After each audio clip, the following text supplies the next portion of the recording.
Assalamualaikum warahmatullahi wabarakatuh. Saya pernah membaca sebuah hadis, Ustadz, yang mengatakan bahwa setiap muslim itu pasti masuk surga selama dia tidak musyrik.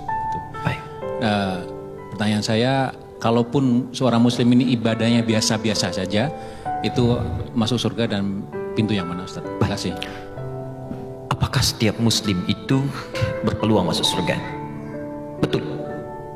Jika masih ada iman dalam dirinya, itu terdapat dalam hadis riwayat Al-Bukhari, Kitabul Iman, bab yang pertama, kitab yang pertama, nomor hadis dari 8 sampai dengan hadis ke-10, paling kiri di pertengahan posisi di kitab ini.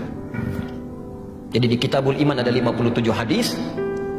Di antara babnya menyampaikan, perhatikan kalimatnya, setiap orang beriman itu akan masuk surga sepanjang ada kadar iman dalam dirinya, walau kana bimithli dzarrah, walaupun kadar iman itu kecil masih ada dalam dirinya.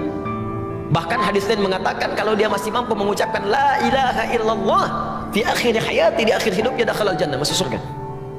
Nah, hadis terusannya saya katakan tadi sampai hadis nomor 10. Hadis terusannya, kalaupun dia bermaksiat selama hidupnya, maka kemudian maksiat dengan dosa itu akan ditimbang. Detailnya bisa dilihat di hadis Muslim nomor hadis 5611, riwayat sahabat Abu Hurairah radhiyallahu taala anhu.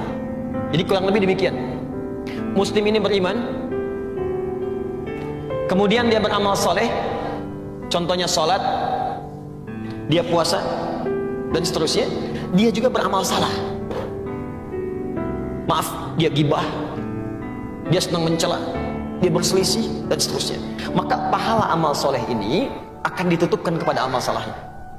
Ada orang sholat, setelah sholat mencela orang lain, maka pahala sholatnya diberikan kepada yang dicela otomatis. Kalau sedang dicela nggak usah marah, itu transfer pahala otomatis. Anda sedang digandakan pahalanya, nggak usah mengeluh.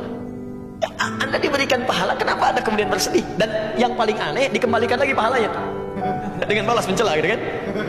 Ya, dan nggak usah pasang status. Dicela orang pasang status, aku sedang dapat pahala, dia dapat dosa, nggak usah, balik tuh. Nah, yang jadi masalah kemudian ada orang yang pahalanya banyak tapi hancur oleh amal salahnya, habis. Fa in faniyat hasanatu, kalau habis kemudian bekal kebaikannya, tersisa keburukannya, maka ditimpakanlah keburukan orang itu kepada dia, faturiha finnar, dilemparkan ke neraka. Maka disebut orang muflis, orang yang bangkrut, gak punya modal lagi untuk amal solehnya. Nah, orang ini akan nanti, mampir dulu ke neraka untuk membersihkan kadar dosa titipan akhirnya. Setelah bersih semuanya di hadis Al-Bukhari, maka diambil dia dalam keadaan gosong, baru dimasukkan ke surga. Saat masuk surga, dia sudah tidak ingat lagi dengan siksa neraka, saking nikmatnya surga. Tapi jangan bercita-cita seperti itu. Yang penting ke surga, tidak ya. Karena neraka itu, mohon izin sebelum saya simpulkan, neraka itu satu harinya itu 1000 tahun, satu detiknya 48 hari. Siksa paling ringannya, Quran surah keempat ayat 56, paling ringan, ditarik ubun-ubunnya, dicelupkan. Sekali celup hancur tubuhnya, diangkat sembuh lagi. Sekali celup satu detik yang 48 hari. Kalau mau coba silahkan aja, ya.